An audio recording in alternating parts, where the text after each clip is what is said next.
Top quality और consistent performance के लिए सिर्फ सिल्वर पंप नाम याद रखना। ಈ ತಿಂಗಳ ಕೊನೆಗೆ ದೆಹಲಿಗೆ ಹೋಗಬೇಕು ಮುಖ್ಯಮಂತ್ರಿಗಳು. ದೆಹಲಿಯಲ್ಲಿ ನಾಯಕರನ್ನ ಭೇಟಿ ಮಾಡಬೇಕು. ಆದರೆ ಅದಕ್ಕಿಂತ ಮೊದಲು ಒಂದಷ್ಟು ಶಕ್ತಿ ಪ್ರದರ್ಶನ. ತವರು ಜಿಲ್ಲೆಯಲ್ಲಿ ಸಿಎಂ ಸಾಲು ಸಾಲು ಪ್ರದರ್ಶನ. ಇವತ್ತು ಮೈಸೂರಿಗೆ ಭೇಟಿ ಕೊಡ್ತಾರೆ. ಏನೇನು ವ್ಯವಸ್ಥೆಗಳಾಗಿದೆ ಎಲ್ಲವನ್ನೂ ಕೂಡ ನೋಡ್ತಾರೆ. ಬೆಳಗ್ಗೆ 10:55ಕ್ಕೆ ಮಂಡಕಳ್ಳಿ ವಿಮಾನ ನಿಲ್ದಾಣಕ್ಕೆ ಬರ್ತಾರೆ. ಪದಾಧಿಕಾರಿಗಳ ಪದಗ್ರಹಣ ಕಾರ್ಯಕ್ರಮದಲ್ಲಿ ಮೊದಲು ಪಾಲ್ಗೊಳ್ತಾರೆ.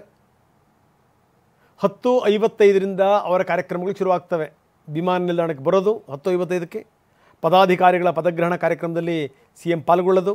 ಅದಾದಮೇಲೆ ಸಾಲು ಸಾಲು ಕಾರ್ಯಕ್ರಮಗಳು. ಮಧ್ಯಾಹ್ನ 2 ಗಂಟೆಗೆ ಶ್ರೀರಂಗಪಟ್ಟಣದ ಬೆಳಗೊಳಕ್ಕೆ ಅವರು ಭೇಟಿ ಕೊಡ್ತಾರೆ.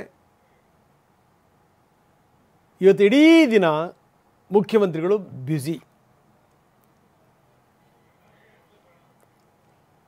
ಒಂದು ಕಡೆಗೆ ಶಕ್ತಿ ಪ್ರದರ್ಶನಕ್ಕೆ ವೇದಿಕೆ ಸಜ್ಜಾಗಿದೆ. ಇನ್ನೊಂದು ಕಡೆಗೆ ಮುಖ್ಯಮಂತ್ರಿಗಳು ಇವತ್ತು ಭೇಟಿ. ಇವತ್ತು ಎಲ್ಲವನ್ನೂ ಕೂಡ ಮುಖ್ಯಮಂತ್ರಿಗಳು ಪರಿಶೀಲನೆ ಮಾಡ್ತಾರೆ. ಯಾವ್ಯಾವ ವ್ಯವಸ್ಥೆ ಯಾವ್ಯಾವ ರೀತಿ ಇದೆ ಅಂತ. 2 ಗಂಟೆ ಸುಮಾರಿಗೆ ಶ್ರೀರಂಗಪಟ್ಟಣಕ್ಕೂ ಕೂಡ ಅವ್ರು ಹೋಗ್ತಾರೆ.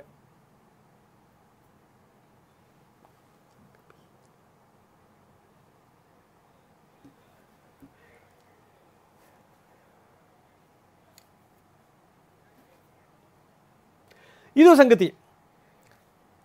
ಎಲ್ಲೋ ಒಂದು ಕಡೆಗೆ ಮುಖ್ಯಮಂತ್ರಿಗಳ ಭೇಟಿ ಇದೆಯಲ್ಲ, ಆ ಭೇಟಿಯ ಬಗ್ಗೆ ಹಲವಾರು ಪ್ರಶ್ನೆಗಳು. ಅದಕ್ಕೆ ಪೂರ್ವಭಾವಿಯಾಗಿ ಒಂದು ಲೆಕ್ಕದಲ್ಲಿ ಸಾಧನಾ ಸಮಾವೇಶ ಅಂತ ಹೇಳಿದ್ರೂ ಕೂಡ ಇದು ಸಾಧನಾ ಸಮಾವೇಶನ ಅಥವಾ ಸಿದ್ದರಾಮಯ್ಯನವರ ಶಕ್ತಿ ಪ್ರದರ್ಶನನ?